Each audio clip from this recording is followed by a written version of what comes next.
does. I was starting to take the court through Campbell. Yes. There are two points of particular significance in our submission that emerge from Campbell.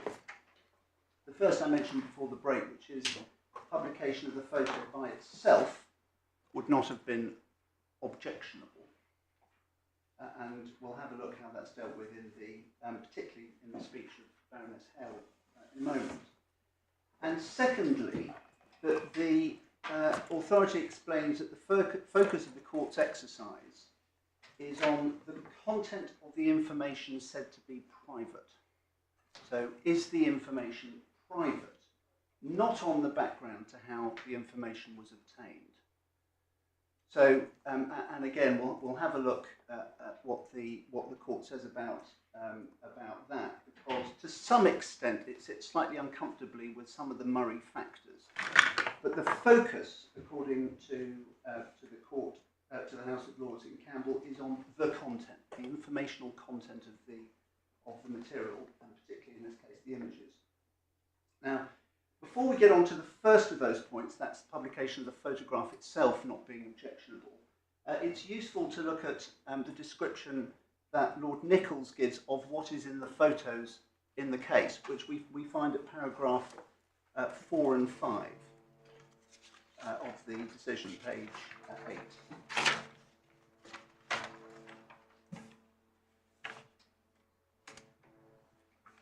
In fact, it might be useful for your lordships to read paragraphs 2 to 5, because that explains what the case was about, what the material was.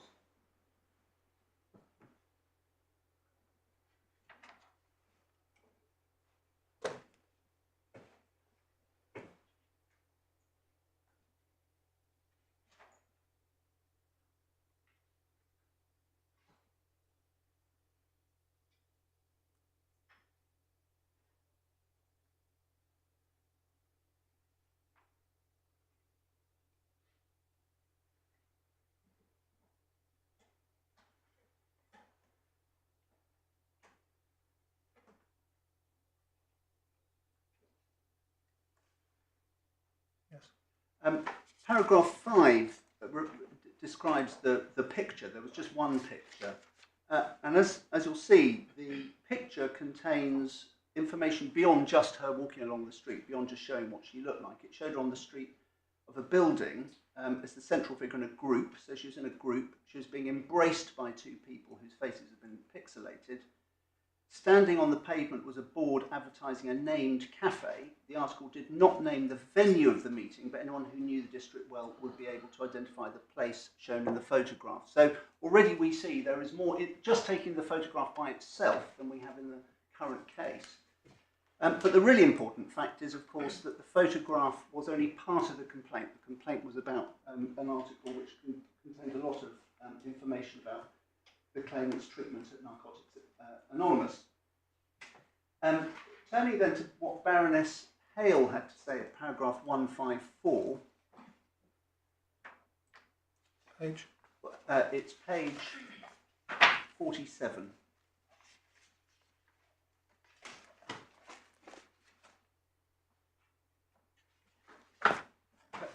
Perhaps you could read paragraphs 154 and 155.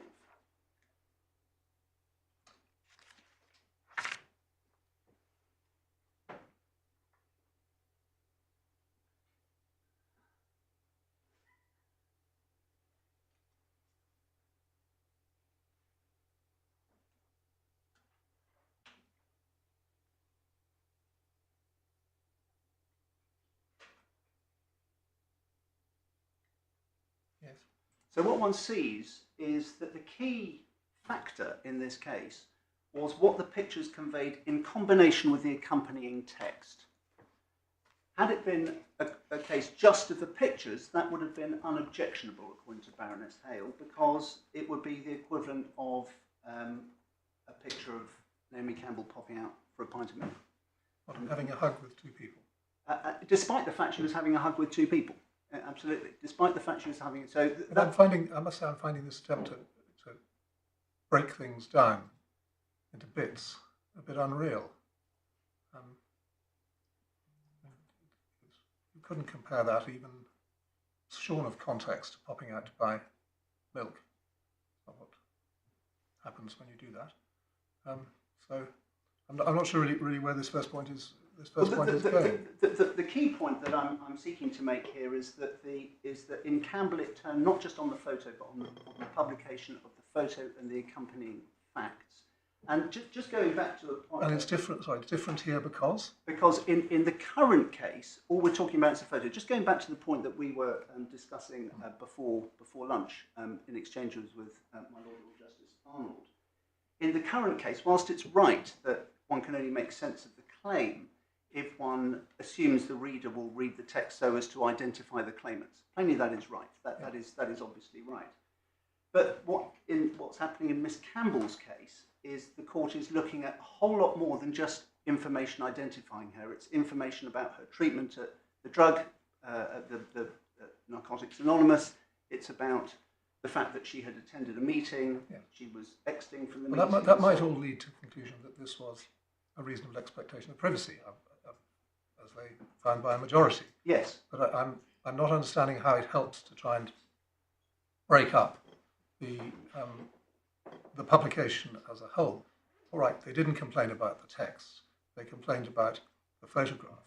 But the photograph has got to be taken in its context, because otherwise there's no story. Woman on beach is not a story. Yes, but the informational content that's being complained of is purely confined to the information in the photograph. Those are the parameters of the case. That's the simple point. That it's yes, just. But we wouldn't be here if the photograph had not been included in the article. Absolutely. But for example, what's not happening here is the Stoutes are not saying, well, it was a breach of my privacy because it disclosed that. I don't know, I was on my way to a restaurant or something of that kind. There isn't additional content derived from the accompanying article of which complaint is being made. There is additional content. It's essentially although this is not what the case is about before the judge or before us, it's essentially look what they're doing with your money. Yes, but that's what this is about. Yeah, yes, but no complaint is being made about that. So I don't know if your lordships saw it, but in the second statement, Mrs. Stoute, the second claimant, makes some complaint about the contents of the second article and how she says it wasn't fair and so on. But that's not the subject of the claim. So the claim is confined just to the pictures. That is all that this claim. That's all that this claim is about. So the same point is made by Lord Hope at 121, which is page 37.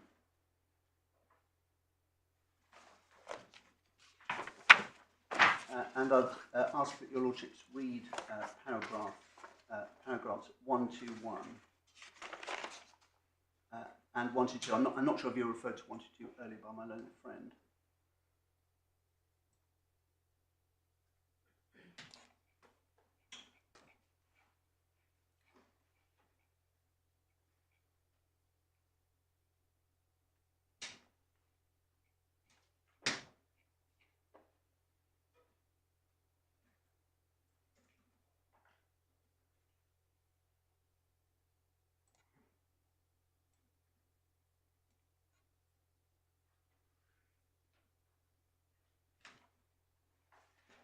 Yeah, but 1, 2, 3 is rather crucial, isn't it? It is. Now, and I'll deal with that. And before I do, again, what Lord Hope is saying, and one sees it set out most clearly about 7 lines down in 121, is the text cannot be separated from the photograph. So it's the same point again.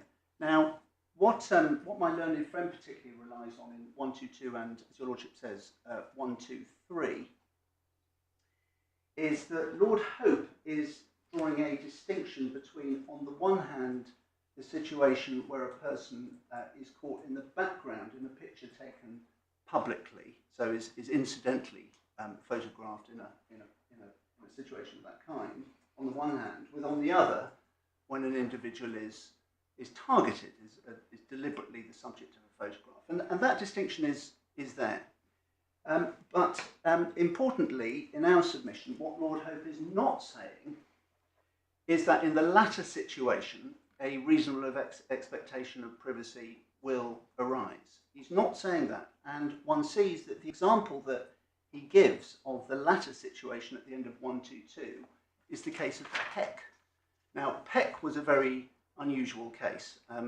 It's not in the authorities bundle. I don't know if your lordships are aware of what happened, but it was an extreme case where an individual was caught trying to commit suicide on CCTV and then sought to restrain publication of those images.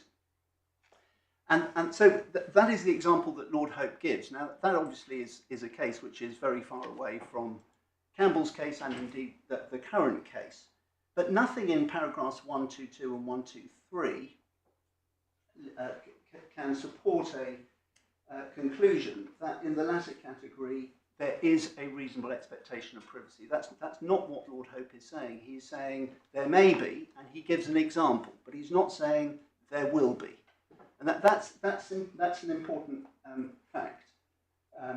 That's an important feature of this speech.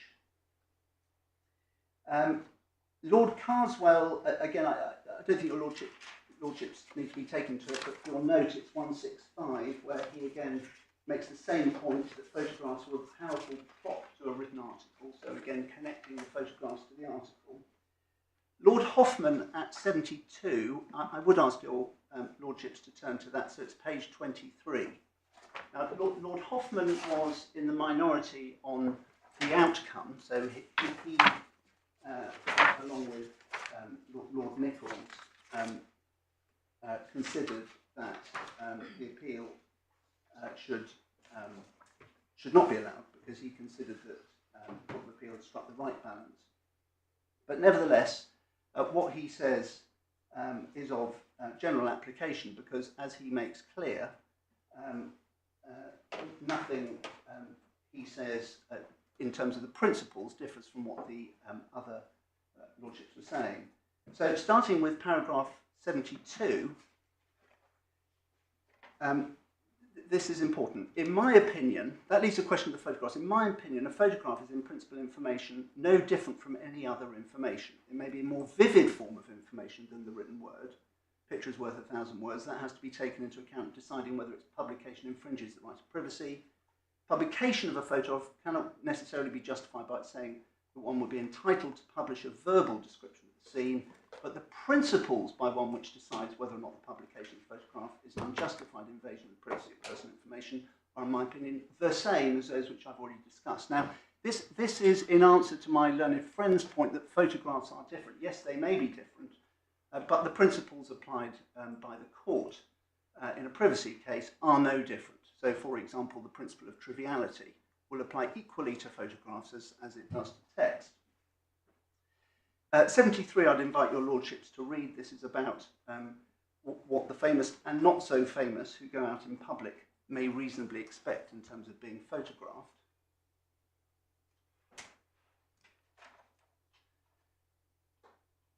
Yes. 74, Lord Hoffman gives examples of situations in which those who take photographs in public may not legitimately publish them to the world at large. And that emphasises the point that Mr. Bennett was making, that there's a key distinction here between the taking of the photograph and the publication of it in the mass media. That's where that point is found. Among other places. Among other places, but your lordship is right. But again, what we say is significant about this paragraph is that the example given is an example, again, it's Peck, which is it's very far away from the current case. And then 75, Lord Hoffman gives further examples, which I'd invite your lordships to read.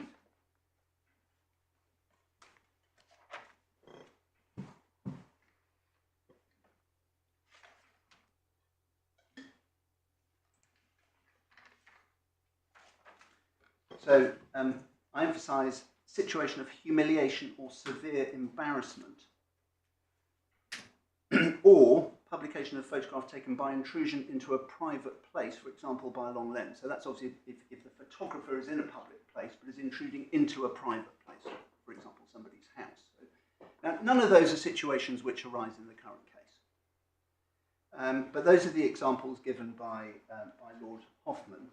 And then his conclusion... But they are just examples. They're not exhaustive of the circumstances. No, they're not exhaustive, but they're illustrative of the kind of thing which would justify departure from the norm, which is if it's in public and it just depicts something completely quotidian, then a reasonable expectation is very unlikely to arise.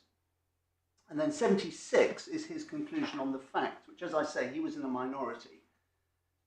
But you can see... It's absolutely key, because the reason why he dissented was because of what he said in the last two sentences. He said the only ground for claiming that Petra was a wrongful disclosure of personal information was by virtue of the caption, which says she was going to or coming from a meeting of the NA. But in my opinion, this added nothing to what was said in the text. And the majority disagreed with that. Yes. They thought that the visual record did add something.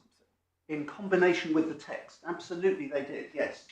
But the text on its own would not have been enough. And nor would the photograph on its own. It's the blend of the two. But what makes it the intrusion is the photograph, because the text per se is not an intrusion.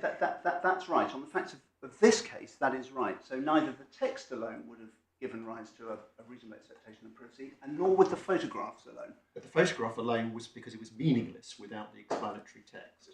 Correct. And that's true of any case. Same is true here. Yeah. Well, except for at the risk of repeating myself, that no text is relied on here which gives which provides any further potentially intrusive content. There is nothing in the article complained about which is intrusive. So.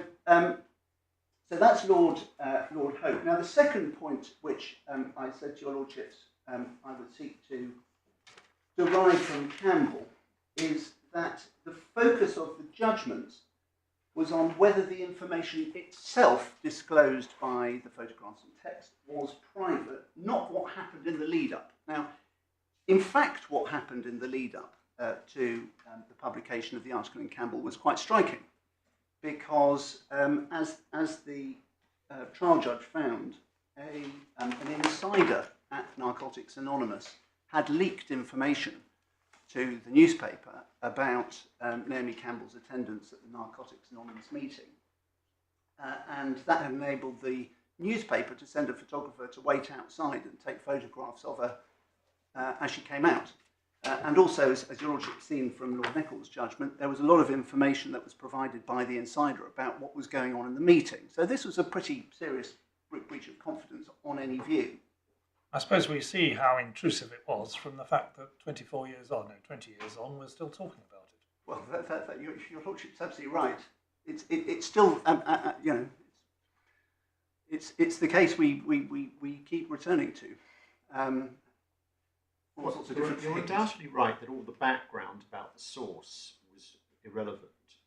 But so far as the photographs are concerned, we've just seen, for example, from Lord Hope at 123, that he emphasises that the photographs were taken deliberately in secret with a view to their publication in conjunction with the article, zoom lens directed at the doorway and so on. So he certainly thought it was highly material that this was covert photography targeted at this individual with a zoom lens. He did, but the important distinction, or if you like, the role played by the background facts is explained in my submission particularly clearly by Lord Nichols at 33, and I'd invite your lordships to look at that.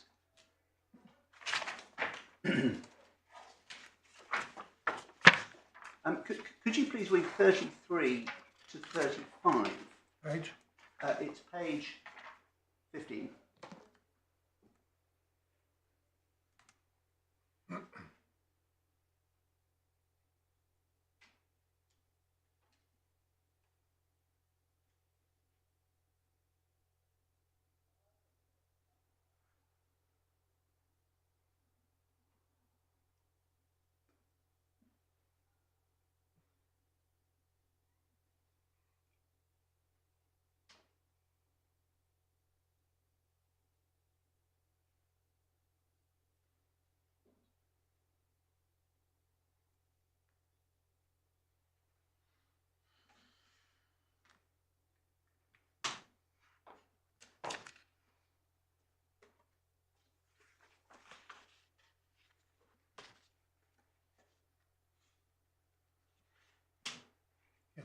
So what Lord Nichols is saying there is the distress that Miss Campbell suffered as a result of, first of all, the betrayal, that's the breach of confidence. Secondly, the sense that she was being harassed by a photographer spying on her. And thirdly, by the publication of additional insulting details about references to her. Those had nothing to do with the cause of action in respect of which she got damages. That they were separate factors. So he's separating, on the one hand, the informational content of the photographs, and on the other hand, what happened in the background. And he's saying the two things are just separate and can't be confused. And in my submission, that's a clear explanation, or a clear indication that the court has to be quite cautious where the information in question is not private, or not as it's put in one or two of the judgments, obviously private, in then going on to say, well, nevertheless, there's a breach of privacy because of things that happened in the background. That there may be cases where that's so, and Caroline is one such case, but one has to tread with caution. This tort is about a misuse of private information. So the information has to be private, and that's a point, of course, made by Baroness Hale in the passage at 154 that we looked at earlier. It's the key question is the information itself private?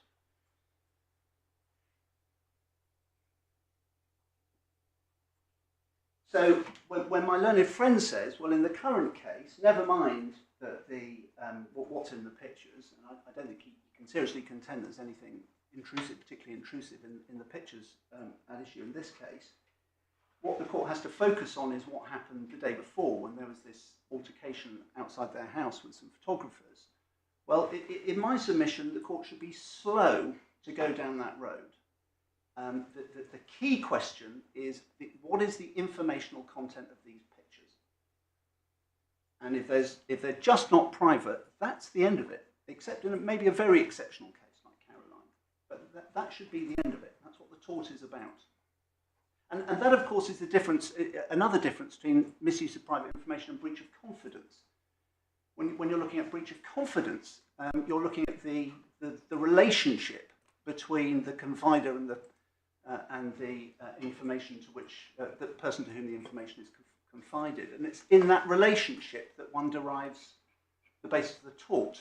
That's not the same with misuse of private information. Here we're looking at the nature of the information itself.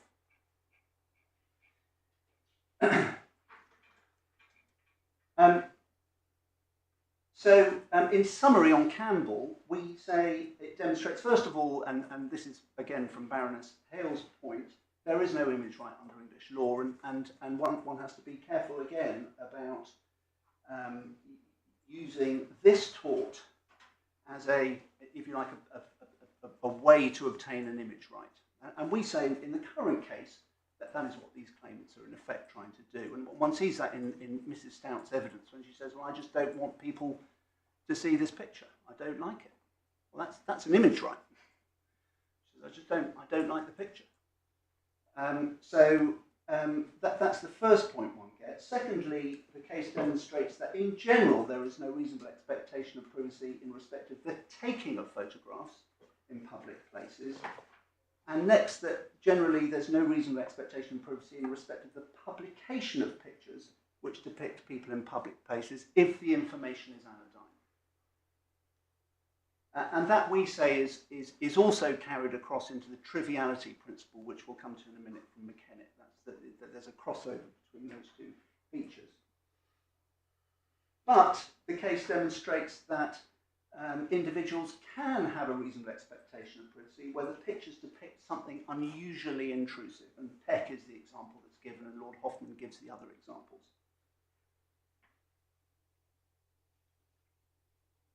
Now, but before moving on from Campbell, the final point, again, returning to this point that the focus is on the informational content of the image or text as it may be. When Baroness Hale gives her example of popping out for a pint of milk, she doesn't say, well, it would have been different if Naomi Campbell had been popping out for a pint of milk and she had been targeted. That's not the point. The point is the information itself is just not private. Never mind what happened in the background. That is, in my submission, has to be the if not the sole focus of the court, certainly the primary sole focus of the court in this exercise. And we say was the focus of the judge in this case correctly.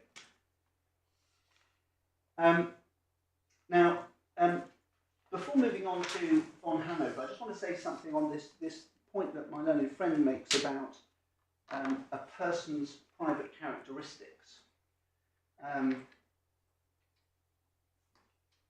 And what he says is that a person's private characteristics, i.e. those ordinarily covered by clothes, are private.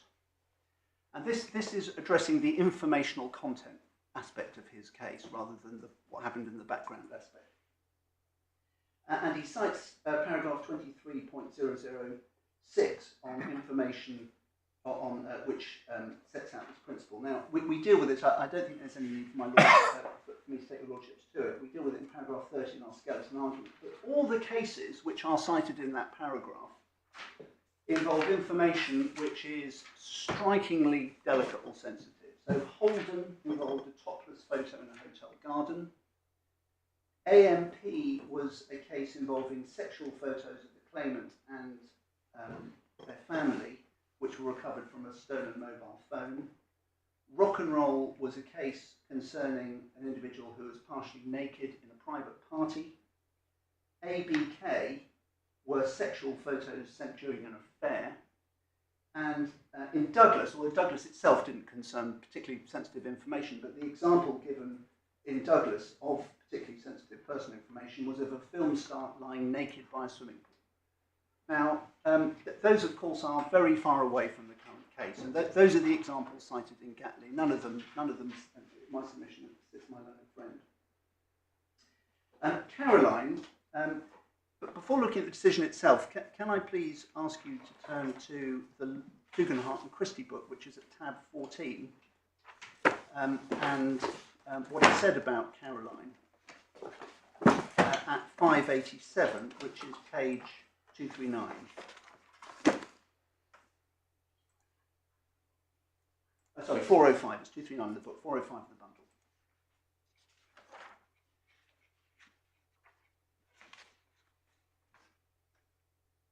bundle. And it's just one short paragraph. The European first von Hanover decision sets a very low threshold, finding that photographs of quite ordinary events in a person's life may engage Article 8.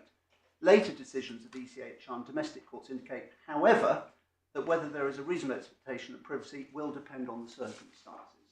And that, in my respectful submission, does reflect the law.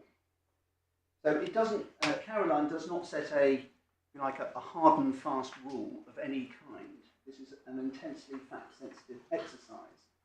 And of course, Caroline was a case in which the harassment factor was very dominant in the court's decision. And one sees that from, first of all, paragraph 44,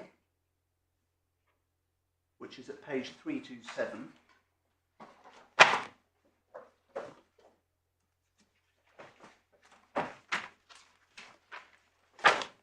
Where it's noted that Princess Caroline alleged that she, as soon as she left her house, she was constantly hounded by paparazzi who followed her every daily movement, being crossing the road, fetching her children from school, doing her shopping, out walking, practicing sport, or going on holiday. And what she said in the fifth line of the following page was, she was thus deprived of any privacy and could not move about freely without being a target for the paparazzi. On any view, an extreme case. Same point is made at paragraph 59, which is page 332.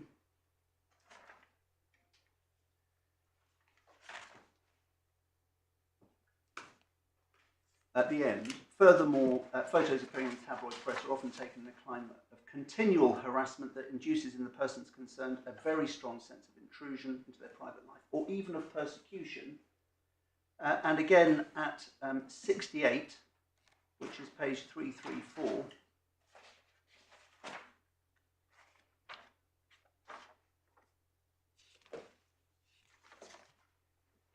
And you'll note at 68 at the end, an example is given of one of the photos at issue in that case, of which was taken at a beach club, where it said that those photos were taken secretly at a distance of several hundred metres, whereas probably from a neighbouring house, whereas journalists and photographers' access to the club was strictly regulated. So there's an additional feature by the looks of it, which was that there was possibly this was private property. So that's an additional feature. So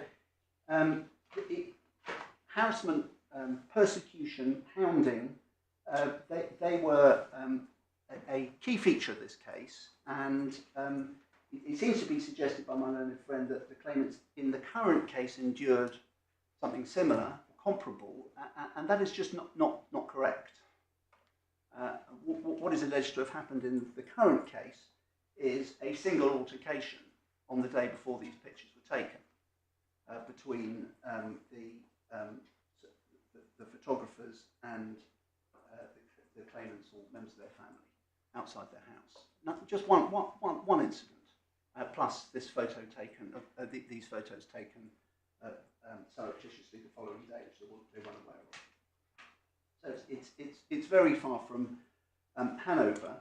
I'm not seeing how this fits with your emphasis that you gave us a little while ago about how the sole or at least main focus ought to be on the content of the private information. But I mean, privacy is a very broad concept, that one's privacy can be interfered with by people harassing you, hounding you, and interfering with you going about your life in the way that you'd like to. It can be interfered with by the content of what they then go on and publish. I mean, I don't really see, Hanover seems to be a perfect example of how one's not just concerned with the content of the information, but how you go about getting it is also something that you're entitled to regard as part of your sphere of privacy. So that was your second point, which was the content of the information is crucial. Of course, it's important, but other things are important as well, aren't they? Yeah, deciding what the reasonable expectation of privacy amounts to. Yes. The point I'm making is that this tort, misuse of private information, this tort, the focus has to be on the private information, because it's about misusing private information. It's about reasonable expectation of what is private when one's deciding what privacy amounts to.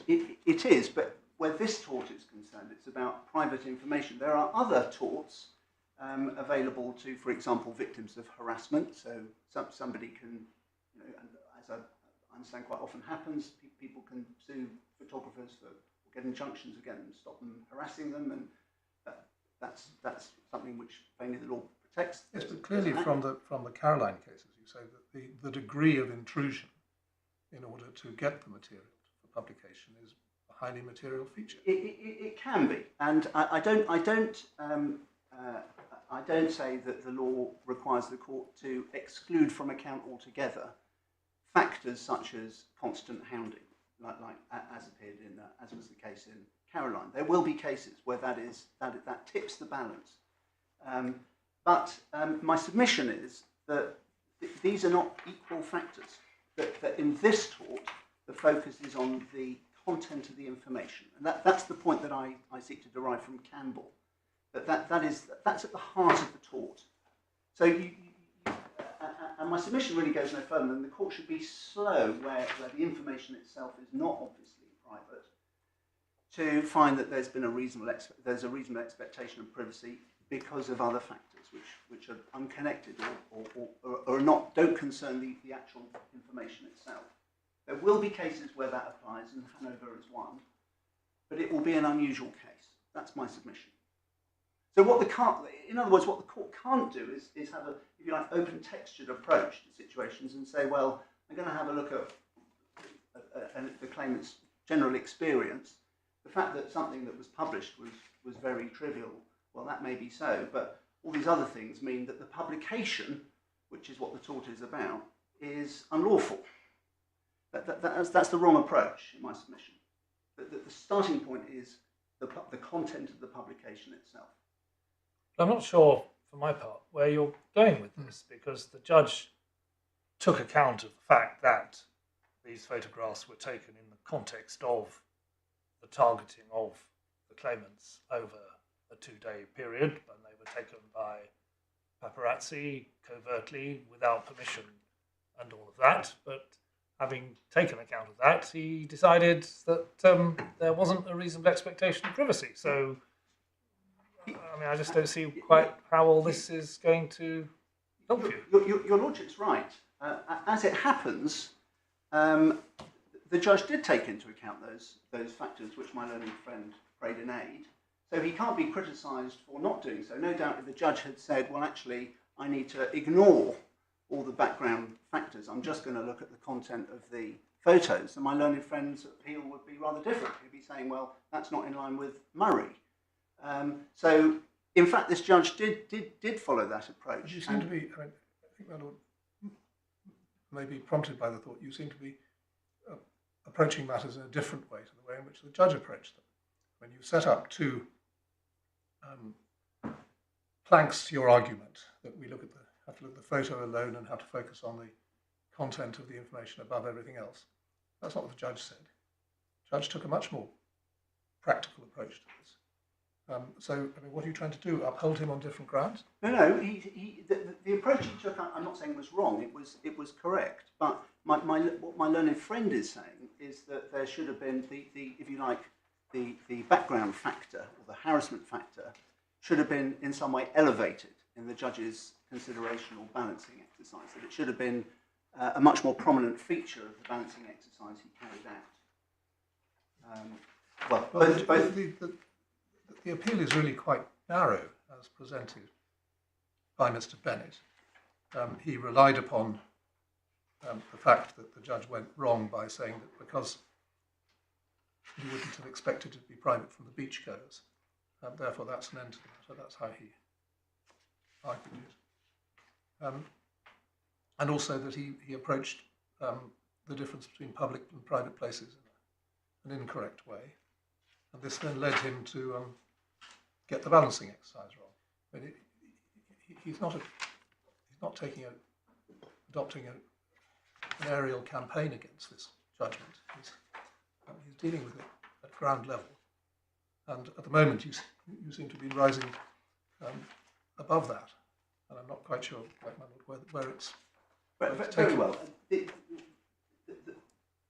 Hopefully the court has my point, which is in this survey of the law to explain the way in which we say courts should approach this exercise. We don't say the judge got it wrong in the way he approached it, but we do say any criticism that is levelled at the judge for not giving due prominence to the background factors is misplaced. That's the point. That's the context in which we make this point. And my Lord, I will come to the specific criticisms made of the judgment shortly. Lillo Sternberg is the next European court case. Can I ask you please to look first of all at paragraph 7, which is at page 344. And this, of course, is the European Court of Human Rights again, 2013, so some years after Hanover.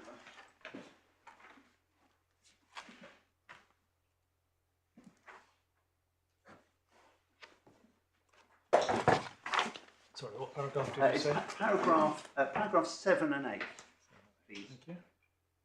And these describe what the claim concerned, the information in the article complained of.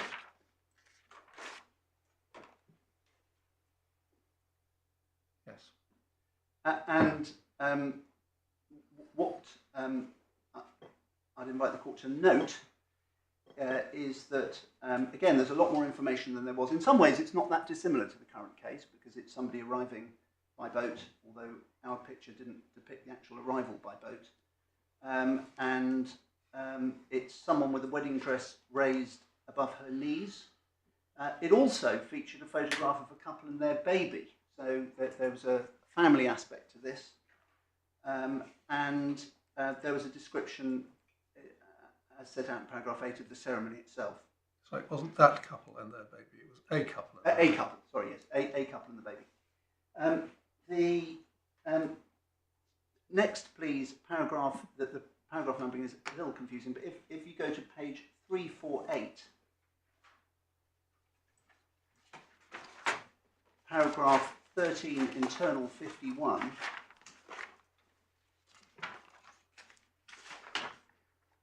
yes, we've looked at this. so that describes the nature of the arrangements, and then paragraph, and as the court has pointed out, this involved people arriving in a way that drew attention to themselves, which, as your lordships know, was a feature of the current case. Paragraph 39 at page 357.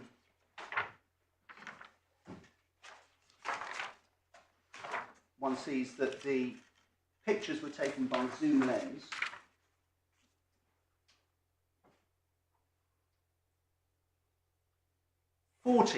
I'd invite your lordships to read, particularly with regard to what is said about von Hanover,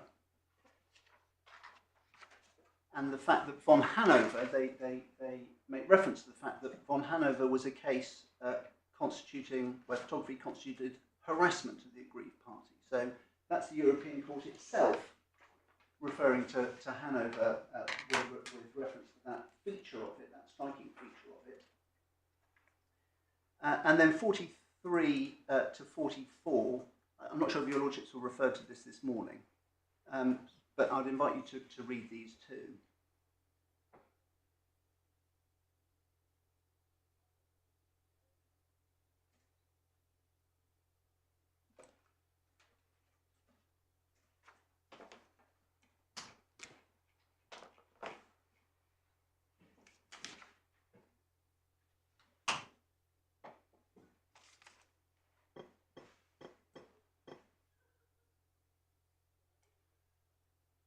My learned friend says this is just a margin of appreciation case, but of course every case to some extent before the European Court will be a margin of appreciation case. That's the principle they apply. The point here is that the European Court found that this publication didn't fall outside the permissible ambit of Article 8. So and the fact of it, we say, are significantly more intrusive than the facts in the case before the court today. So that is a, if you like, qualification of Hanover, or an explanation that Hanover itself doesn't set any hard and fast rule as to the publication of photos of people in public places.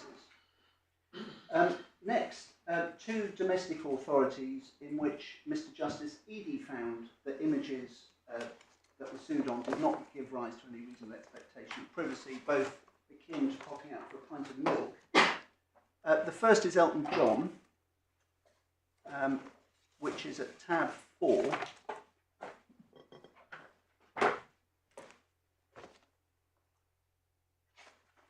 Page 175, please.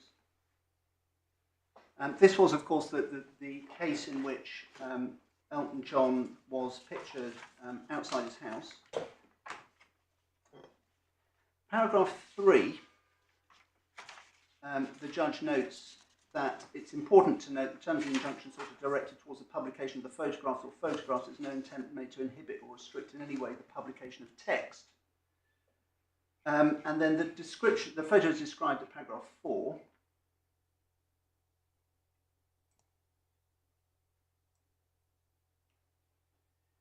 So what is noteworthy about this is that it is a picture of Mr. John in the public street,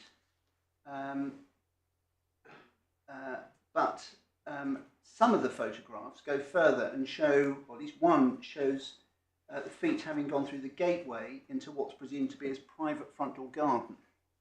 So on the face of it, that's a more intrusive image than the one at issue in this case, because it's not a public place.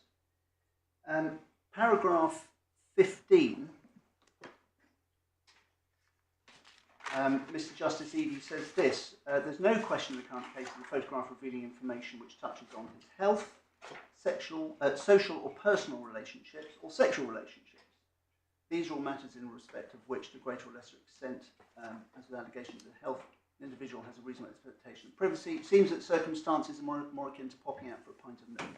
No doubt it's possible to pile up examples on one side of the decision or the other, but I mean, what proposition are you citing this for? Well, it is, but there are in fact no examples going the other way. There are no examples of somebody getting an injunction along the lines of the one sought by my learned friend, where it is just somebody walking along a public beach or public or an equivalent place, except for Caroline, which has a very unusual feature. There simply are no examples. All the examples go the other way in the reported authorities.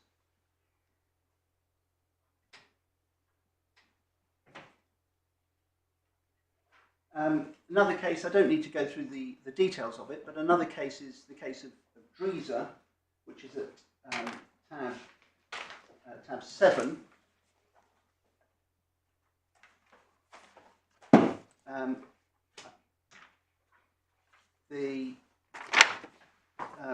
Again, Mr. Justice, ED, page 245, paragraph 12.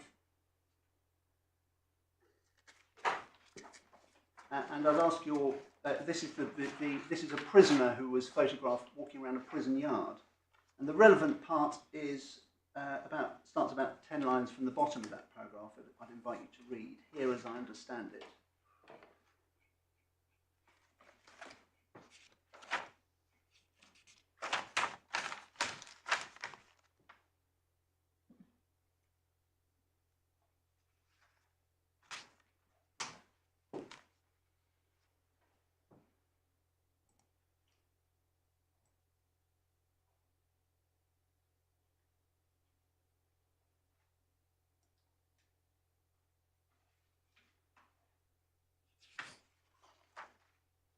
And in the same vein, paragraph 16, again, it's the second part of that paragraph, about 6 lines from the bottom of the paragraph, starting what seems to me to be of more significance, at the very top of page 247.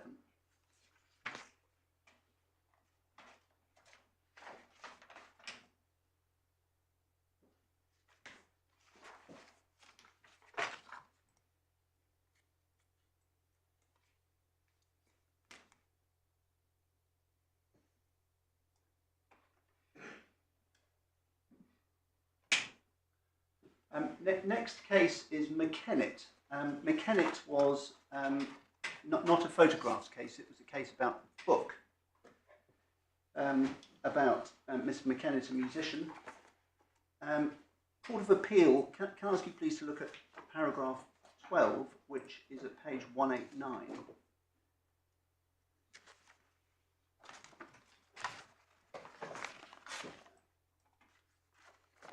At C2D, please.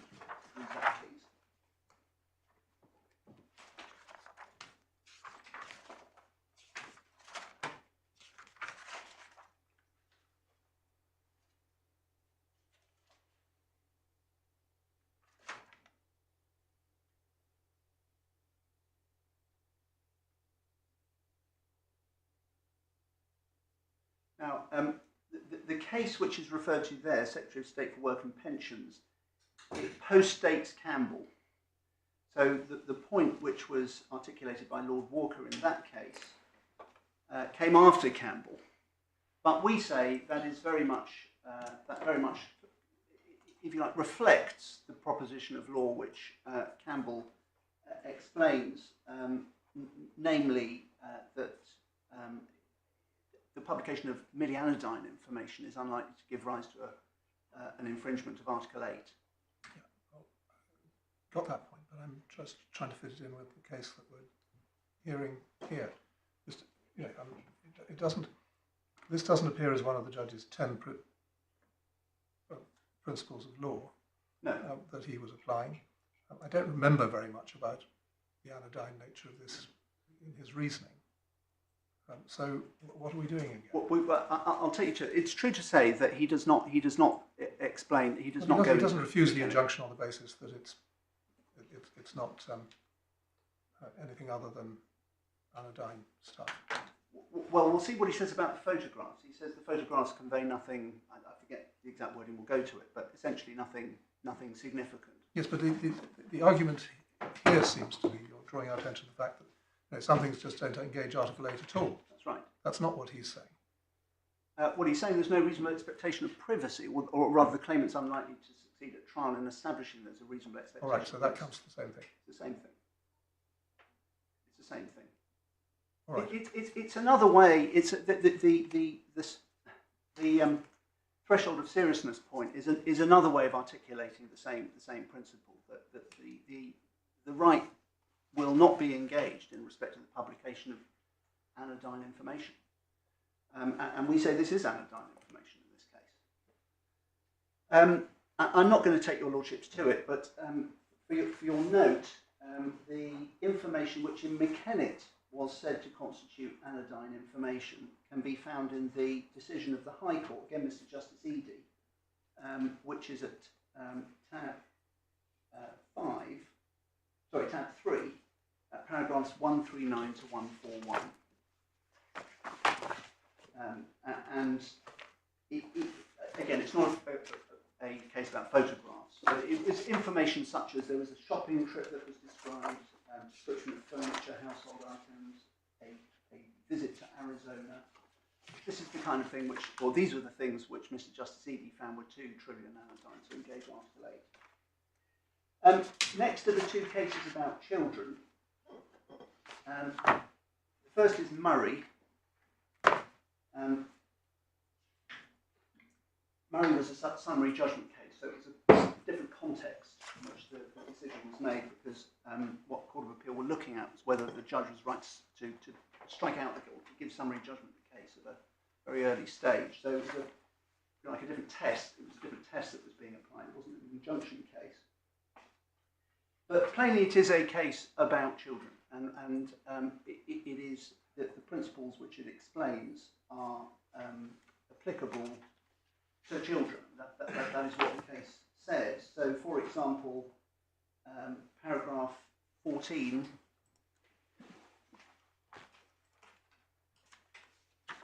at H, page 223.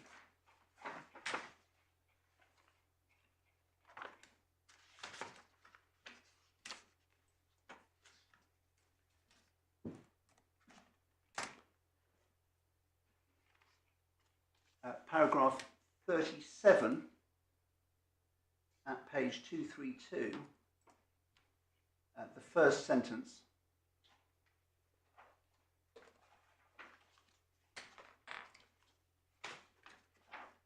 The general proposition is contained in the previous paragraph. Yes, but the point is that the position of a child is somewhat different. That's the point that the judge. 36 is not to do with children in particular, or adults in particular. It's a general statement. It's a general statement. And then paragraph 45, which is 236, which draws out some of the principles from earlier cases which are applicable to children in particular. And 46.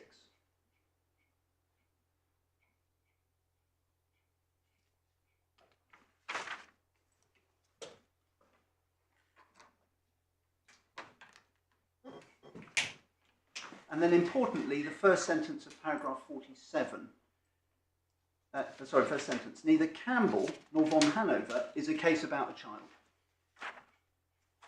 There is no authoritative case in England of a child being targeted as David was here. So clear distinction being drawn between those cases and that case, Murray.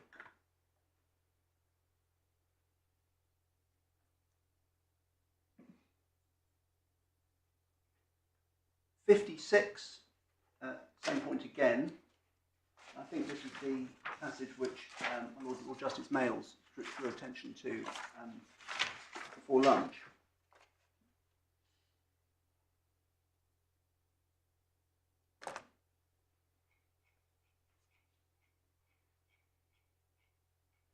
And finally, 57, which, if you like, is almost a policy point. It's about what the law should protect, namely children from intrusive media attention.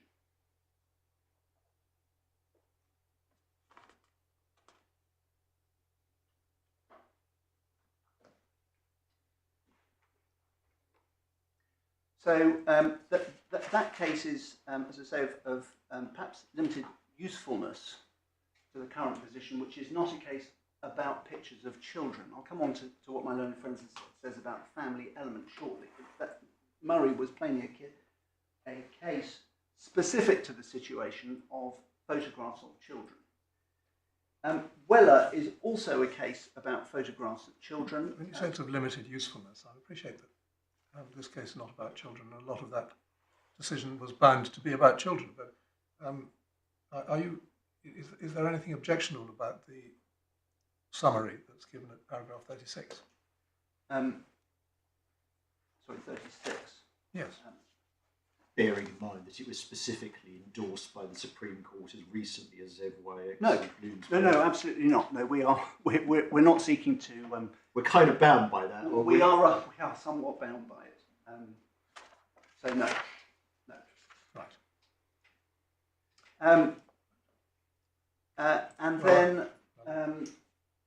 Weller. I'll come on to this family element point shortly.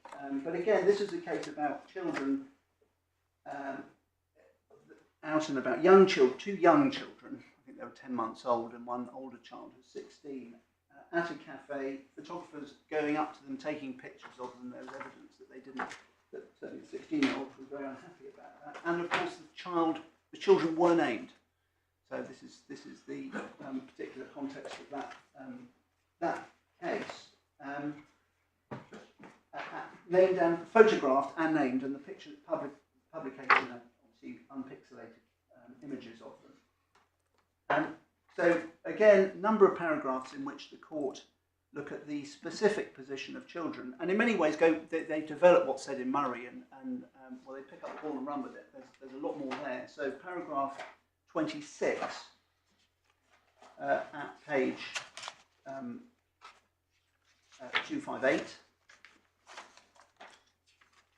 dealing with the case of K and News Group, which was a story about an affair, an adulterous affair, and Lord Justice Ward drew particular attention to the consequences of publicity on children, and refers to what would happen to them in the playground, it being a cruel place, being bullied and suffering discomfort and embarrassment if that happened.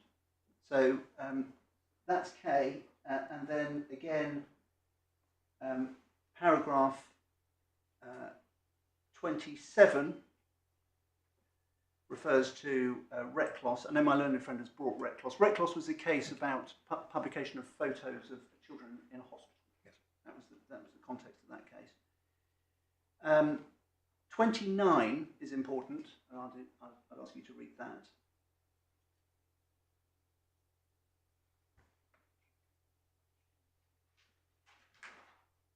Yes, we've looked at this already. Sorry? We've looked at this already. Yes, and then 31 and 32, and forgive me, I'm not sure if your Lordship's attention was drawn to all of these paragraphs. No. But I would ask that you read those. Well, they're all about children. They're all about children. This is the point about the case. This is a case about children, and Yes. what the Court of Appeal is doing is drawing together all the materials about the rights of children in the context of privacy. Yes, well, we're interested in points that are not child-specific. No. There are not. So this is the case. And again, finally, and I think your Lordship saw this, but finally, paragraph 63.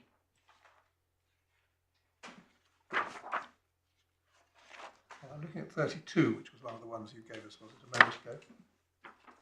It's 32. Sir. Yes, from letter F. Yes. Yes, so again, drawing a distinction between the position of children who cannot consent to this kind of activity and adults. Yeah, well, I assume your case adopts the statement that when a person goes out in public, he assumes certain risks. Yes, that's right. And then finally, paragraph 63, and really the first sentence is the key one here. The critical factor which militates in favour of the claimants having a reasonable expectation of privacy in relation to photographs is that they are children and that they were identified by their surname. And then I don't think it's necessary for your lordship to read them now, but for your note 63 to 65 again explore why it is that children are different in the context of this tort.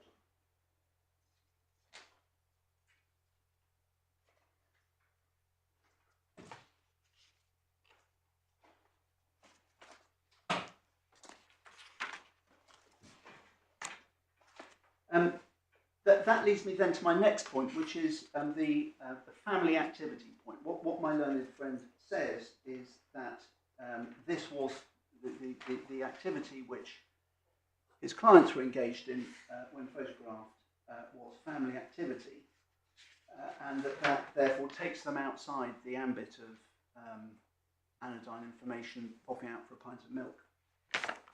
Now, our submission on this is one has to be, again, a little cautious about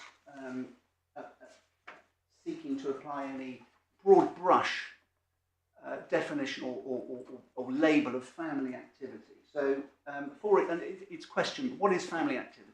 So obviously the Wellers were on a family outing. There were all three children, including two young children, with their parents at a cafe being photographed, photographs being published. But what if they're grown-up children? Because in our case, of course, two of the children are, one was 23, one was 18 on the day, and one was 16. These are not young children. Indeed, does a family activity have to involve children? There are families who don't have children. Should they have the protection of the law in a way that families without children do? And what is a family outing? I think it was my Lord Justice Males who said, well, if they're walking across a beach, is that part of the restaurant outing? It's very difficult to really put your finger on what is a family activity. So one has to be a little cautious about applying a label to something which it doesn't comfortably fall within the definition of a family activity. We say that this doesn't. These were not pictures of children. The judge said that they were engaging in a private activity, attending their daughter's birthday celebration. Are you saying he was right about that or wrong? No. Well, it's got to be one or the other. What he doesn't say is that it was, and I think what my learned friend says he should have said was, this is a family activity, which is the term used in Weller, and therefore they have a reasonable expectation of privacy because it's a family activity. Now, they were engaged in a private activity in the restaurant, but and the judge recognised that. There's no question about that. But of course, at the moment they're photographed, they're on their way there. They're not actually there yet. But my point is that in this case, and we'll come to what the judge says about it, but in this case, this case does not comfortably sit within any easy definition of a family activity case. It's not a Weller case. It's not a Weller type situation or a Murray type situation. The pictures were not of the children. The children are older. The outing itself wasn't disturbed by the photographers insofar as... I'm finding this very difficult to follow. You say that once they sat around the table it was a family activity, but while they were getting there it wasn't. You say that people have got more right to be concerned about being photographed with toddlers than with teenagers. Well, there's no hard and fast rule. No, there isn't, exactly. So I perfectly understand if your simple submission is to say that Mr. Bennett isn't entitled to say this was a family activity and that represents a trump card. As far as I'm concerned, you're pushing against an open door. That's it. But attempts to say this is different from that and that is different from this. I mean, it was plainly a family activity. It was wider than a family activity. It was a celebration that doesn't answer the question, but that's what the judge understood it to be. And it's not going to be one thing when they're on the boat, next thing on the jet ski, one thing on the beach, and final thing in the restaurant. It's an outing. You have my point. Yes. Insofar, the point doesn't go any further than the way your lordship has characterised it. So that takes me then to the judge's decision. Now, before getting to the criticisms that are mounted of it, just a few observations about it. The content of the photos, won't surprise you to hear me say, the main point is the content of these photos is minimal. It shows very little. They're just walking along the beach. It just shows how they looked. It doesn't show them doing anything in particular. They are just walking. It doesn't show them with anyone. And so... Well, it's not, let's not beat around the bush. The headline is not just walking. The headline is, we're laughing. Yes, your lordship is right. That is the headline, but yes, but that's not the complaint. Isn't that the article mocked them or somehow? No, that's not the complaint. But we perfectly understand what's going on here. Yes, the court has my point that if these individuals had chosen to sue over articles which over the content of the articles because they disparaged them in some way, if that was the nub of the complaint, that they disparaged them or defamed them or something of that sort, then that would be a different type of complaint. That is not the nature of their complaint. So that's the pictures themselves. As for the background circumstances, I've already explained that in my submission they have a limited role to play in a case like this, where the content of the photos is anodyne. But if you do look at the circumstances, and obviously the judge had to look at the circumstances because of the Murray factors, then they militated strongly in the defendant's favour because of the way in which these individuals decided to arrive on the public beach. This was not a single arrival by jet ski. This was 19 individuals all arriving by jet ski, having travelled 150 metres from a private yacht. And the judge found that had a demonstrative and performative element, and it's not difficult to understand why the judge found that. There was, in fact, some evidence before the judge of the manner in which they travelled on the jet ski, because it was handed up to my learned friend, by my learned friend to the judge during the course of the hearing. It's in the bundle. If I can ask you to look at it, it's in the supplementary bundle. At page 72,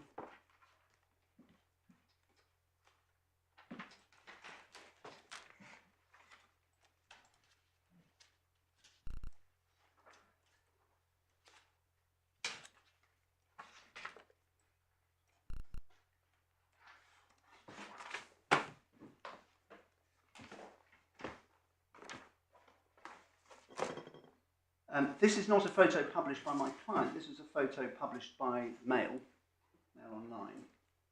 And what the court was told, what Mr. Justice Johnson was told, was that one of these individuals, the one on the right, was the first claimant. The person in front was the driver, so was the person driving, taxiing people from the boat to the shore.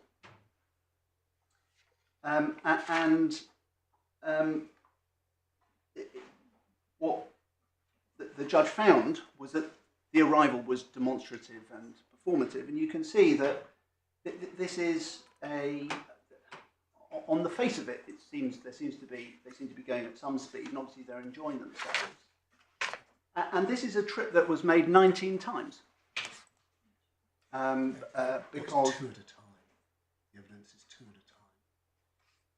time.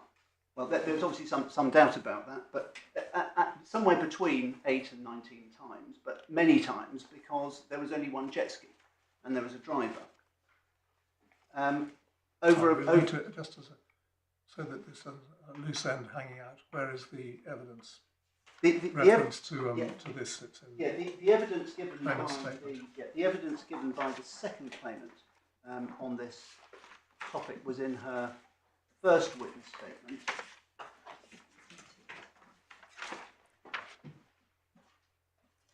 Which is in the supplemental bundle. Sorry, her second witness statement.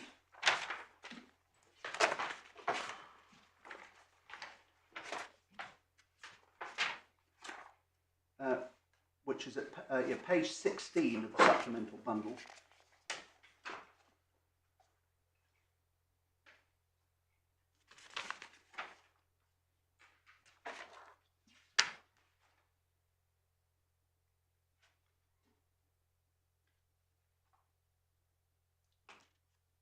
Not seeing that helps.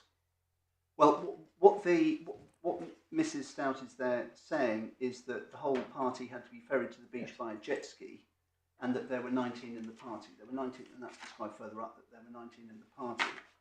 There was some doubt about how many jet skis there were. And my understanding, Mr. Bennett will correct me if this is wrong, but the judge was told that there was a single jet ski and there was a driver.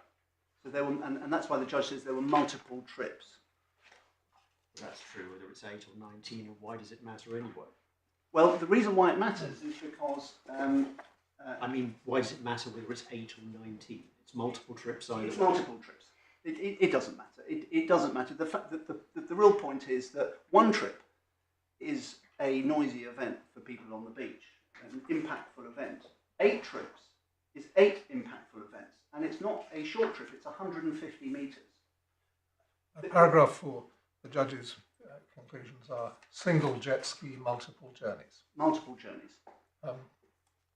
So the point is, this is a disruptive event for anybody in the vicinity. Not just people on the beach, but these are noisy machines, and it makes an impact. And these individuals chose to do this, as I say, multiple times, and that is plainly a highly material fact in considering the question of whether or not they had a reasonable expectation of privacy in respect to pictures taken on them when they disembarked. And the judge was entitled to take it into account and did. And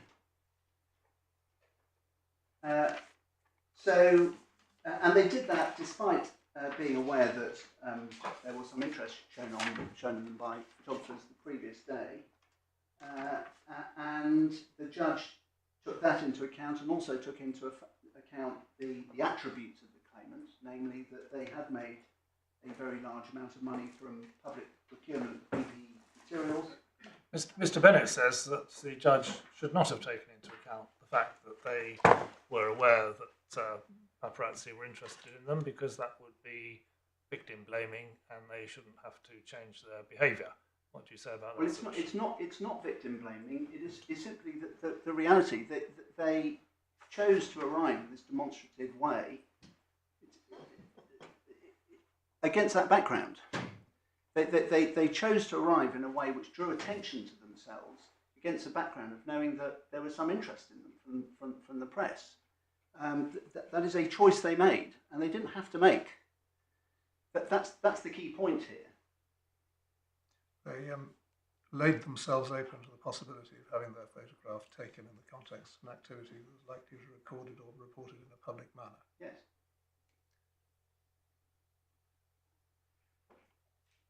Rec loss. Exactly. And then, just going back to the point about the attributes, I know the court has this point, but these are not. This isn't an ordinary couple. These are people that have made a vast fortune from procurement of PPE materials and have spoken publicly about, or at least Mrs. Stoute has spoken publicly about those issues. She gives some evidence in her statement about that, including the fact she's spoken to Parliament about it, and the fact that there is a picture of her illustrating an article in the Sunday Times on this topic. doesn't say she didn't consent to that picture being taken. So that is all relevant background. These are attributes of the claimant against which the balance had to be undertaken, one of the factors. So with that in mind, can I turn finally to the judgment and the criticisms that are made of it, which, as I understand it, have distilled into five criticisms. And what I intend to do is go through the judgment and explain why the criticisms are misplaced in our submission. The first of the criticisms is that the judge failed to take into account the distinction between publication of information to people in the immediate vicinity on the one hand, and publication to the world at large through a newspaper on the other. That's the first criticism. To which our answer is, the judge was very well aware that this injunction concerned publication to the world at large, was taken to and noted evidence about the impact that that publication would have, said to have, on the claimants,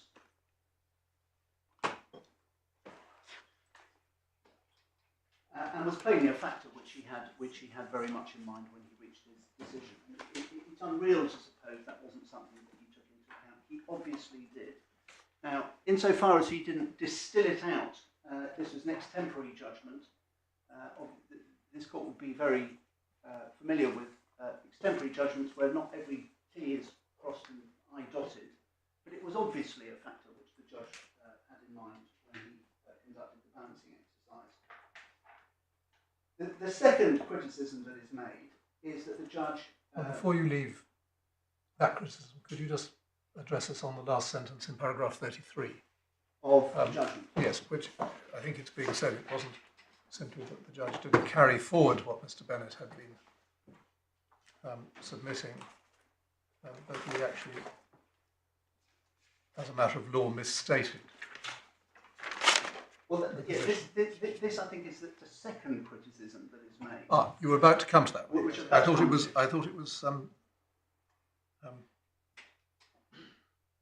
It's a different point. As I understand it, it's a different point, which is that the judge wrongly applied a presumption that because information was obtained in a public place, there was no reasonable expectation of privacy. I think the bottom of paragraph 47 appears to be the conclusions drawn from the fact that information would be patent to anybody who was present at the time. And so I think it does come under your first, the first point, which Mr. Bennett is indeed making. Yes. The answer to that is, well, there's two answers. First of all, insofar as he is saying there's a presumption, or it suggested he's applying a presumption, he's not, the word being general. But secondly, there is nothing in itself which is objectionable about that sentence. It is right. That reflects the authorities. That doesn't mean to say that he omitted to take into account the fact that this case concerned publication to the world at large. He obviously knew that.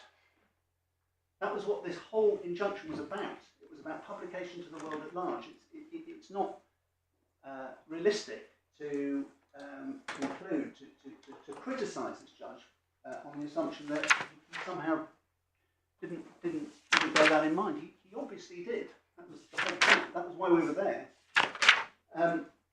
So the third criticism is that the judge... Sorry, I've now missed the second. Sorry, the second is, as I understand it, is the presumption point, that the judge wrongly applied a presumption that because information was obtained in a public place, there was no reasonable expectation of privacy. He applied a presumption. And we say he didn't apply any kind of presumption, and he makes it clear that the exercise he conducts is fact specific. And the sentence which your Lordship has just drawn my attention to is an example of that, because the word is general. He's not saying that there is a presumption that needs to be applied. Third criticism is that the judge omitted to take into account the family context, as to which the answer is no, he didn't. And anyway, you have my point. This isn't really a family activity case. It's not like Weller. Fourthly, it is said that the judge took into account irrelevant considerations at 32 subparagraph 10. and subparagraph 12, as to which we say they were relevant, they were plainly relevant considerations. And finally is the point on the balance of convenience, that the judge was wrong to say that even if he had decided in favour of the claimant's balance of convenience, militated against the grant of an injunction. So with those 5 points in mind, just starting at the beginning of the judgment, if I can just pick up some features of it which, in my submission, demonstrate that the judge did not fall into error in any of those. I think there was, I'm not sure if you've just covered it, maybe you did, but I thought there was a point that the judge didn't consider the effect of publication on the claimants. Well, if that was a point, I'll cover that too, because he did. All right, well, that's Yes. what you need to show us. So, you're starting then at the beginning of the judgment. It's apparent right from the start, paragraph 1, that the judge was aware that this was a case about publication of the photographs to the world at large, and he makes that clear in paragraph 1. And he makes reference to the appearance of the photographs in the Sun on Sunday newspaper and on its website. So there can be no doubt that he was very well aware that that was what this case concerned. Next, paragraph 3, the judge, reciting some of the relevant facts, deals with the fact that they were with children, so he was well aware of the fact that there was a family component, at least, even though this wasn't family activity, there was a family component to the case. And that is clear from the first and second, and really from the whole of that sentence. He was well aware of that paragraph. He was well aware of that evidence. Paragraph 5. Again, this is all about publication to the world at large. This is the judge saying this is focusing on the act of publication and what had happened in the immediate run-up to the application between the journal, the newspaper, and the claimant's lawyers. So no doubt again that he knew this was about publication to the world at large. Again, first sentence of paragraph 7, same point. Over the page, paragraph 11, first sentence, the same point. Paragraph 13, this addresses the point made by my Lord Justice Males as to the impact. The judge explicitly refers to the evidence in which the second claimant sets out why she objects to the publication of the photos and says he had taken it into account. So there it is. And that evidence, of course, concerns the impact of publication by the Sun. So that is evidence that the judge had well in mind when he was conducting the balancing exercise. Again, end of paragraph 14 makes clear that he knew it was about publication to the world at large. Then in his survey of the relevant legal principles, paragraph 17, at subparagraph 6, he makes clear that the question of whether a person has a reasonable expectation of privacy is highly fact sensitive. So demonstrating he did not approach the task with any presumption in mind. Paragraph 8, he says, depending on all the circumstances, being photographed in a public place must be taken as one of the ordinary instances of living in a community. Now, that is obviously right. That reflects what the authority says. As I understand it, the criticism that's made of that paragraph is that it failed to take into account the jurisprudence on publication of photographs. But it's obvious that that was what the judge was considering when he was considering this injunction. So that there's nothing wrong with what he says in paragraph 8. Paragraph 8 is an accurate reflection of what the authorities say about being photographed in a public place. And then paragraph 9, he says a claimant may enjoy a residual right of privacy in respect to some events, even if they take place in public, because there is a zone of interaction of a person with others, even in a public context, which may fall within the scope of private life.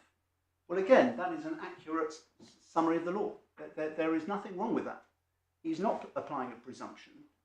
He is reflecting what the cases say about photographs taken in public.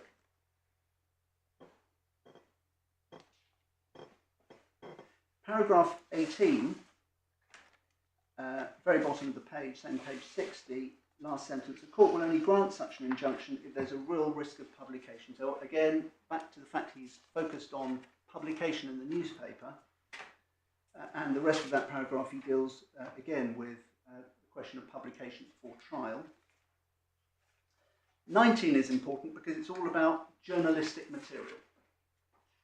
So here is the judge focusing on what is said in the ipso code of practice about the publication of journalistic material. So he's looking at the application through the lens of publication of to the world at large in the mass media. Then paragraph 20, this deals with the fifth of the points. This is the balance of convenience point. Criticism is made by my learned friend of the judge in that it suggested that he did not give proper consideration to what is said in PJS, namely that the fact materials already in the public domain is not necessarily an answer to an injunction. But he does. This is exactly what he's doing in paragraph 20. So that criticism is ill-founded.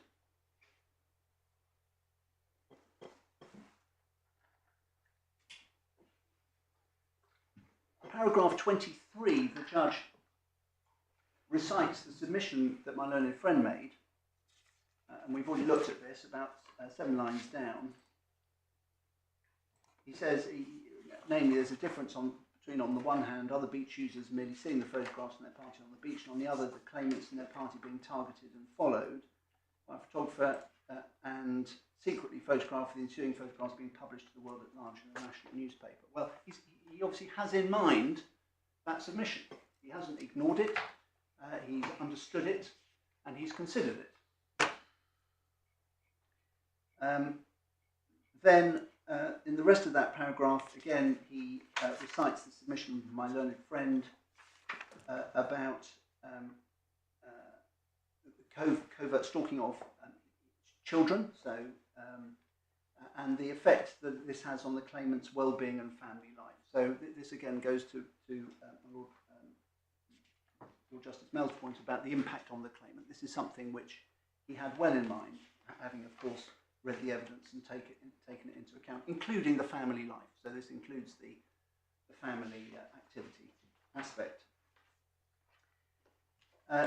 Then over the page... You might well say that if this was a besetting concern, there was nothing to prevent the parties returning to the judge and say, you've given an extemporary judgment.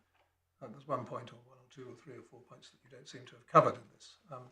Could you please do so now?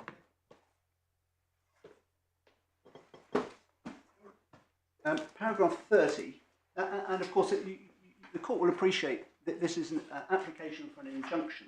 It's all done quickly because injunctions are urgent. So, well, injunctions are urgent, but proceedings don't seem to be. Well, that's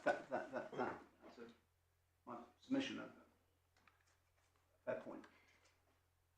You've nothing to add to what we were told this morning about no. where all this is going. No. We don't know. So yeah, obviously the injunction is the injunction application is brought. It's dealt with on the spot with an extemporary judgment, which is the way it should be done because injunctions are urgent. So again, you can't expect a counsel of perfection with every single point addressed at length in a judgment. What this judge did is survey all the submissions that were made, summarise the authorities correctly, and balance the competing considerations. And in my submission, he can't be faulted. Paragraph 30, first sentence, the question of whether the publication of a photograph amounts to misuse of private information is highly fact-sensitive, so there's the point again, no presumption being applied. Well, he's really dealing with a different argument in those paragraphs, isn't he? He's dealing with the question whether this is a second bite at the proverbial cherry. He is, but nevertheless, he's very well aware of the jurisprudence on this being a fact-sensitive exercise. And it's true to say at this point he's applying that to this question of whether this is re-litigation, but it's a point which obviously he's also made elsewhere in the judgment. He's very well aware of it. Then 32, he sets out relevant facts. It's not suggested that he omitted anything. So he can't be criticised for that. He included really everything that my learned friend has drawn your lordship's attention to today, including the targeting aspect, the lack of consent, paragraph 32(7), the private activity attending the daughter's birthday celebration, so that's the family activity point. Criticism is made of what the judge said at 32(10), saying that that's an irrelevant consideration. I've already addressed that point, hopefully, in submissions earlier. Same criticism is made at paragraph 32(12), but the judge was entitled to take into account that these claimants had chosen to speak publicly about these matters of public significance, which on any view they are. Did they? I mean, presumably they were invited or summoned. I'm not quite sure what the procedure is to appear before the select committee, but I suspect even if it was only an invitation, they didn't in practice have much choice about that. Did they speak publicly other than in response to that select committee? Well, Just a second. yeah, it's just the second claimant who spoke to the parliamentary committee. The position is that the only evidence before the judge was what the second claimant said in her witness statement, which was very limited. Perhaps I can take your lordships to it. It's page 10 of the supplementary bundle.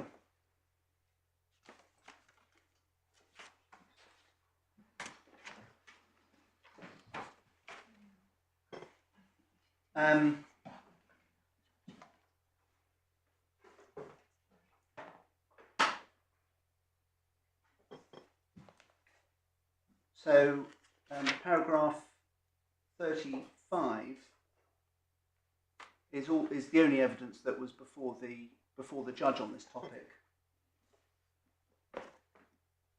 The article, the Sunday Times article, wasn't exhibited. Since then, your lordship knows we've now done a defence and it explores this topic more. I know that's irrelevant to the exercise your lordships are conducting today. The only evidence the judge had was that. You've seen what our defence says. Yes.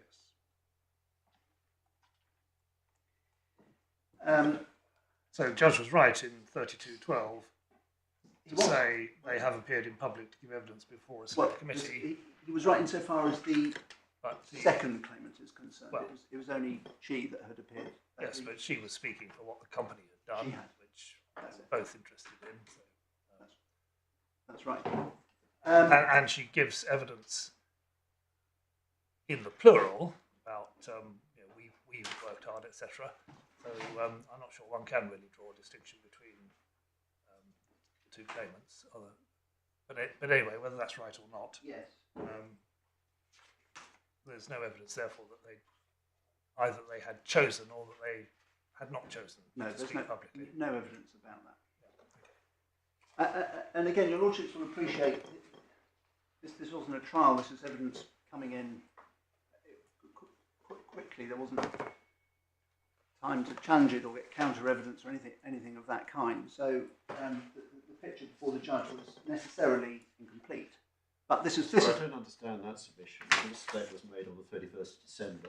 The hearing before the judge was on the 17th of January. So you had 2.5 weeks. Your lordship's right. It's not a good point on this statement. The latter statement was much closer to the hearing. It was still 4 days in advance. That's also true. So that was those are the facts which the judge recited. But of course, that's not to say that those are the only facts which the judge had in mind when conducting the balancing exercise. As he made clear, he had read the evidence. Paragraph 33 is, in my submission, a entirely accurate summary of the law. The fact that the claimants were at a public location at the time the information about them was obtained does not of itself mean they had no reasonable expectation of privacy in respect of that information.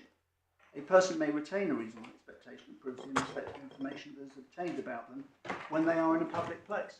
Well, there it is. I think what is being said about that is that's the judge applying some kind of presumption, but it isn't.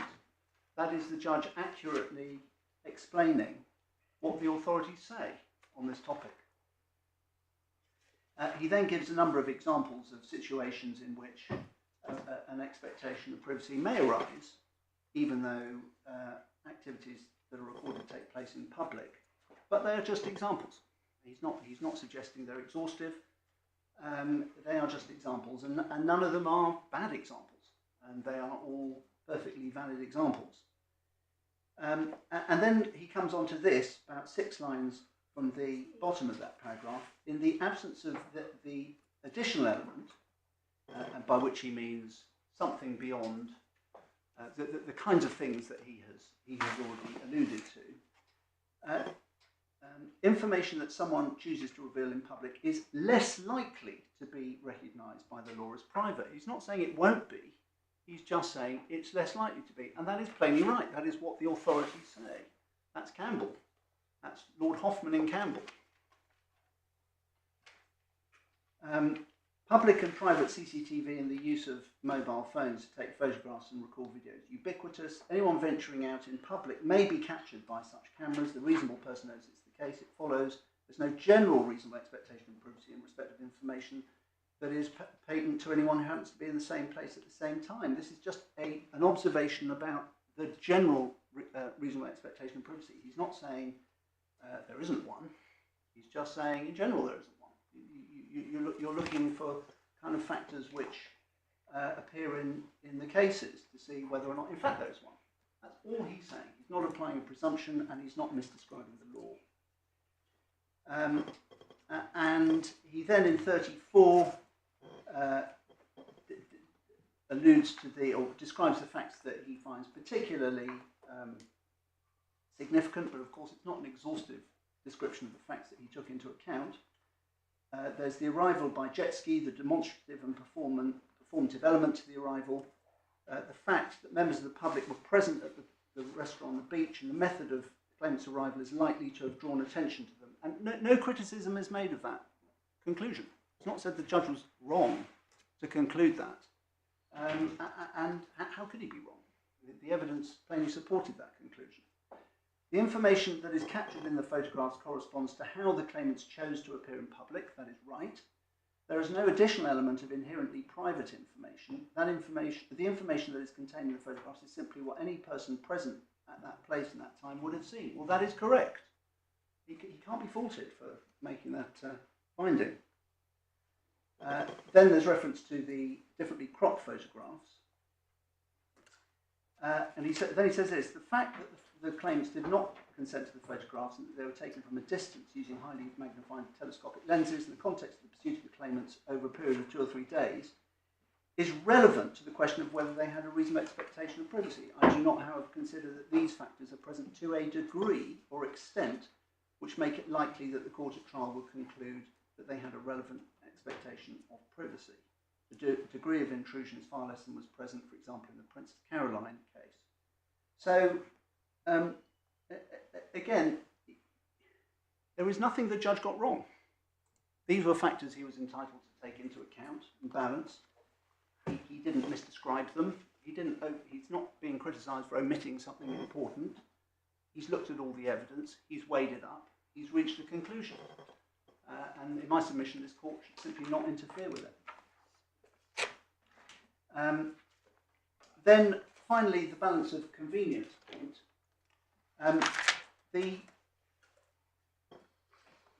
what the judge did is he tested his conclusion by applying a counterfactual. So if he was wrong about the claimants not being likely to succeed at trial, would he nevertheless grant an injunction? He said, well, given everything's in the public domain, that even then he wouldn't grant an injunction. That's a conclusion he's entitled to reach on the evidence. And it's not enough for my learned friend to say, well, we're not advancing a public interest. We're not advancing a public interest defence. That's not the point. The point is that any injunction preventing my clients from publishing this photo is an interference with their Article 10 right. This is a story which may well have some further developments. This is obviously, these people are in the public eye to some extent. These are pictures of them. They may wish to use them to illustrate these pictures in some future story. One doesn't know. I have one question about this exercise, this aspect of the case, and it's my fault. I probably should have asked Mr. Bennett this, but since you're addressing us, I'll ask you now. I get the impression that there was no distinction made, as far as this question was concerned, between, on the one hand, what one might call continuing the existing publication, by which I'm referring to the fact that the online version of the articles remains accessible on the website. And so in that sense, anybody who goes to visit the website can continue to see the photographs. And further publications of the same photographs in new articles. But that doesn't seem, that's not a distinction that the judge draws, and I assume because it wasn't a distinction made in the course of argument. Am I right? No, it wasn't. And what the judge does say is at 38, he, I think alludes to this point, if I've understood your Lordship right at the end. He says public expenditure on personal protective equipment during the COVID pandemic remains a newsworthy issue. I consider there's a real prospect that if it is not restrained, the defendant will publish the material that the claimant seeks to restrain. The suggestion there is, and I agree that it's not entirely clear what he's getting at on this point, but well, sorry to interrupt you, but see that paragraph has to be read with what he says in 36, where he records that the broader application to restrain publication of any similar photographs was not pursued. So therefore, by this stage of the analysis, he's only concerned with these two photographs. Yes. And therefore the issue has to be one of either continued publication or republication. Yes. What he is saying in paragraph 38, certainly as we understand it, is that there's a real prospect that there will be further publication, or the defendants will wish to further use these pictures, maybe in some future article, given the newsworthy subject matter. Given that right. COVID is that appears to be what he's saying. So he's not saying, well, I don't need to think about an injunction because it's all going to disappear from public view. He's approaching this task on the basis that there may well be further publication, additional publication of these photos. Yeah. But my point is that he's right to do that. He's entitled to do that because this is news. This is the COVID public procurement topic is news, and these people are involved. So there may be further articles on this topic, and it's an interference with my clients' free expression rights to prevent them from using these photos to illustrate those articles. And that is something he can take into account when considering the balance of convenience. So in my submission, it's not just that he was entitled to do that, he was right to do it.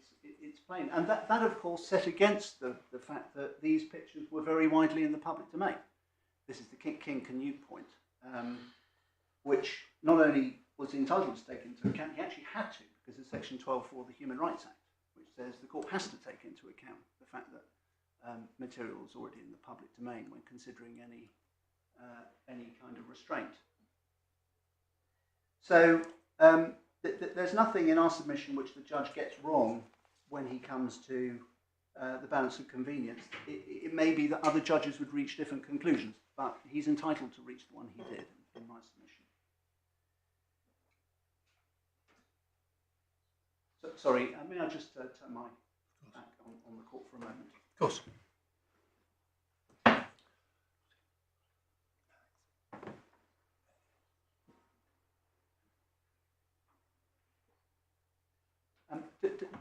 Does the court have any questions that it would like me to address? No, the advantage of you turning your back is that I can say we don't. I'm grateful. Yes, Mr. Bennett. My lords, just one point of substance. Of course, the judge knew this was a case about publication to the world at large. He had the articles in front of them. The reason why he didn't consider that is in his analysis was because he invented a legal principle whereby publication to the world at large was irrelevant. It was logical, following the law as he set it out, that all he needed to decide was that if there was no reasonable expectation of privacy in regard to what happened in the immediate surroundings on the beach, that is in regard to people who might see them on the beach, he needed to go no further. So it's not an oversight by him. It's not one of those quite understandable indulgences that have to be given when a judge has to write a judgment quickly. The fact he didn't consider publication to the world at large was in fact a logical consequence of his misstatement of the law as we set out. Well, you would accept, would you?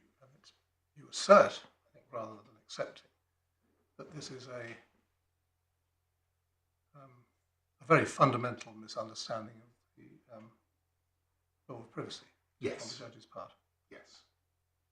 It fell. In other words, if it's if something